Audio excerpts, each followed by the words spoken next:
গর্ভের বাচ্চা নষ্ট হলে কতদিন পর নামাজ পড়া যাবে? মেয়েরা হিজাবের উপর সেজদা করলে তা হয় না, এ বিষয়ে আমাকে একটু জানানো উপকৃত হতাম। দেনমোহর আদায় করার আগে স্ত্রী মারা গেলে দেনমোহর কিভাবে আদায় করব? সংসার বাঁচানোর জন্য এবং মায়ের সম্মান রক্ষার জন্য স্বামীর কাছে মিথ্যা কথা বলা যাবে কিনা?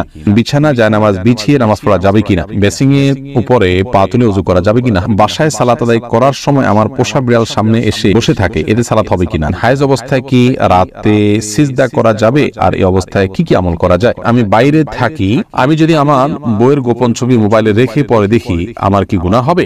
নামাজের বিছানা পা দিয়ে ঠিক করা যাবে কিনা? কাজী ছাড়া দুজন দিক কালিমা পড়ে বিয়ে করে বিবাহ হবে কিনা? অন্তরে কুচিন্তা আসে এবং আমলের ইয়া আসে, আমাকে পরামর্শ দেন প্লিজ। নামাজ পড়ার মধ্যে হাত দিয়ে মাথা চুলকায় বা যে কোনো জায়গায় হাত দেয়, সেটা করলে কি নামাজ হবে? মেয়েরা ফর্সা হওয়ার জন্য কোনো ক্রিম নিতে পারবে কিনা? পাকা চুল তোলা যাবে কিনা? প্রিয় দর্শক, আপনাদের যে সমস্ত প্রশ্ন ইতিমধ্যে আমাদের কাছে চলে এসেছে, আমরা সেই সমস্ত প্রশ্ন উত্তর দেওয়া শুরু করছি ইনশাআল্লাহ। তাসলিমা আক্তার জানতেছেন, নামাজের বিছানা পা দিয়ে ঠিক করা যাবে কিনা?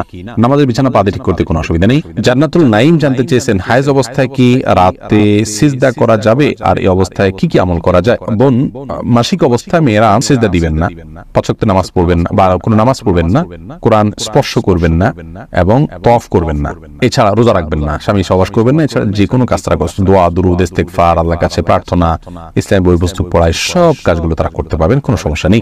আল মুজাহিদ জানতে চেয়েছেন, বাসায় সালাত আদায় করার সময় আমার পোষা বিড়াল সামনে এসে বসে থাকে, এতে সালাত হবে কিনা? জি আল মুজাহিদ ভাই, কোনো অসুবিধা নেই। পোষা বিড়াল যদি সামনে এসে বসে থাকে, আপনার সালাত আদায় হয়ে যাবে। যারা জানতেছেন বেসিং এর উপরে পা তুলে ওযু করা যাবে কিনা? হ্যাঁ বোন, বেসিং এর উপরে পা তুলে আপনি ওযু করতে পারেন, কোনো অসুবিধা নেই, যদি আপনি পড়ে যাওয়ার রিস্ক না থাকে বা নিচে পানি পড়ে অন্যদের পরিবেশ নষ্ট না হয় বা সেটা মুছে দিয়ে আপনি করতে পারেন, তাহলে করতে পারেন, কোনো অসুবিধা নেই। তবে পাবলিক প্লেসে এরকমটি না করা উচিত যদি বিকল্প কোনো ব্যবস্থা থাকে, কারণ সেটি দৃষ্টিকটু এবং অনেক সময় সতর লঙ্ঘন হতে পারে বা দেখতে খারাপ দেখা যেতে পারে, অন্য অধিকার ব্যাপারটা সেখানে থাকে, তো সেজন্য এমনটি না করা উচিত পাবলিক প্লেসে।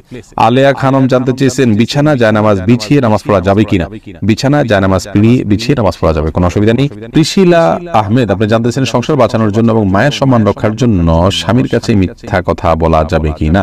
সংসার বাঁচানোর জন্য যদি হয় তাহলে কথা ঘুরিয়ে বলবেন, সরাসরি মিথ্যা না হলে মিথ্যা কথাটাকেই এমন ভাবে বলবেন যে সত্যি মিথ্যা দুটি সম্ভাবনা আছে, এটা ঘুরিয়ে বলবেন, তাহলে সেটি জায়েজ হবে, কোনো অসুবিধা নেই। আর তাছাড়া স্বামী স্ত্রী একে অন্যের সাথে মিথ্যা কথা বলতে পারে, তাদের প্রশংসামূলক বা সংসার রক্ষার জন্য যদি একান্ত বাধ্য হন, তবে আবারও বলছি ঘুরিয়ে বলবেন, সরাসরি মিথ্যা নয়। এবারে মানসুর আলী জানতে চেয়েছেন, দেনমোহর আদায় করার আগে স্ত্রী মারা গেলে দেনমোহর কিভাবে আদায় করব? দেনমোহর করার আগেই যদি স্ত্রী মারা যান, আল্লাহ মাফ করুন, তাহলে এটা তো স্ত্রীর পাওনা ছিল, এটি আপনি স্ত্রীর ওয়ারিস যারা তাদের মধ্যে যার যতটুকু প্রাপ্য আছে সে হারে বন্টন করে দিতে পারেন, অথবা তার পক্ষ থেকে আল্লাহর রাস্তায় দান করে দিলেন, যেন সব তিনি পেয়ে যান।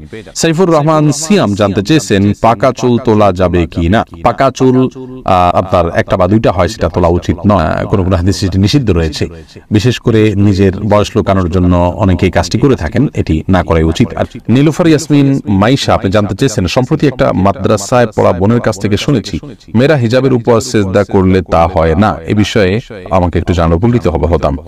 বোন, এটি ভুল কথা, যদি কেউ বলে থাকেন যে হিজাবের উপর সিজদা করলে সিজদা হবে না, কপালের উপরে হিজাব থাকলে সেখানে সিজদা করলে সিজদা আদায় হবে, কোনো অসুবিধা নেই, কোথাও নিষেধ নেই করা দিয়েছে যে কপালের উপরে কাপড় থাকলে সিজদা হবে না। তবে মুখমণ্ডল ঢেকে সিজদা করা উচিত নয় সাধারণ অবস্থায়, যেখানে অন্য কোনো পরপুরুষ নেই সেখানে আপনি মুখমণ্ডল না ঢেকে ওটা খুলে সিজদা করতে হবে।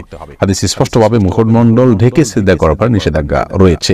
আব্দুল মান্নান জানতে চেয়েছেন, আমি বাইরে থাকি, আমি যদি আমার বইয়ের গোপন ছবি মোবাইলে রেখে পরে দেখি, আমার কি গুনাহ হবে? না ভাই, আপনার স্ত্রীর একান্তের বা আপনার একান্ত মুহূর্তের ছবি বা যে কোনো ধরনের ছবি ভিডিও আপনার কাছে থাকলে সেটা আপনি দেখতে পারেন গোপনে, কোনো অসুবিধা নেই, এতে আপনার কোনো গুনাহ হবে না। তবে মনে রাখতে হবে যে এতে তার প্রাইভেসি যাতে লঙ্ঘন না হয়, অর্থাৎ অন্য কারোর নাগালে যেন এটি চলে না যায়, সেজন্য প্রোফাইল লক দিয়ে বা বিভিন্ন ভাবে সেটিকে আপনার নিরাপদে সংরক্ষণ করতে হবে, আপনি দেখতে পারেন, কোনো অসুবিধা নেই। এরপরে এমডি আমিরুল ইসলাম জানতে চেয়েছেন, কাজী ছাড়া দুজন যদি কালিমা পড়ে বিয়ে করে বিবাহ হবে কিনা? দুজন যদি একজন প্রস্তাব করেন আর একজন প্রস্তাব গ্রহণ করেন এবং দুজন সাক্ষী উপস্থিত থাকে, মহানা নির্ধারণ করা থাকে, অভিভাবকদের সম্মতি থাকে, কোনো অসুবিধা নেই, বিয়ে হয়ে যাবে। যদিও ছেলেদের প্রাপ্তবয়স্ক ছেলের জন্য অভিভাবকের সম্মতি কারোর মধ্যে শর্ত নয়, প্রাপ্তবয়স্ক মেয়েদের ব্যাপারে অভিভাবকের সম্মতিকে শর্ত করেছেন অনেক উলামায়ে কেরাম, যদি ইমাম আবু হানিফার মাযহাব অনুযায়ী সেটি শর্ত নয়। তো বিবাহের মৌলিক শর্ত হলো তাদের উভয়ের প্রস্তাব এবং সম্মতি, দুজন সাক্ষী শুনবেন, পুরুষ সাক্ষী শুনবেন এবং মহানা নির্ধারণ করবেন, সেগুলো থাকলে বিয়ে হয়ে যাবে। কাজী এটা বিয়ের জন্য আবশ্যক নয়, কাজী ছাড়াও বিয়ে হতে পারে। আব্দুল্লাহ আল মামুন জানতে চেয়েছেন, অন্তরে কুচিন্তা আসে এবং আমলের ইয়া আসে, আমাকে পরামর্শ দেন প্লিজ। কুচিন্তা এবং খারাপ চিন্তা ভাবনা এগুলো দূর করার জন্য বেশ কয়েকটি ভিডিও আমাদের আছে, সেগুলো দেখে নেবেন ইনশাআল্লাহ। আপনি বাজে কোনো চিন্তা আসলে বাম দিকে থুতু ফেলে 3 বার আমানতু বিল্লাহি ওয়া রাসূলিহি এটা পড়বেন।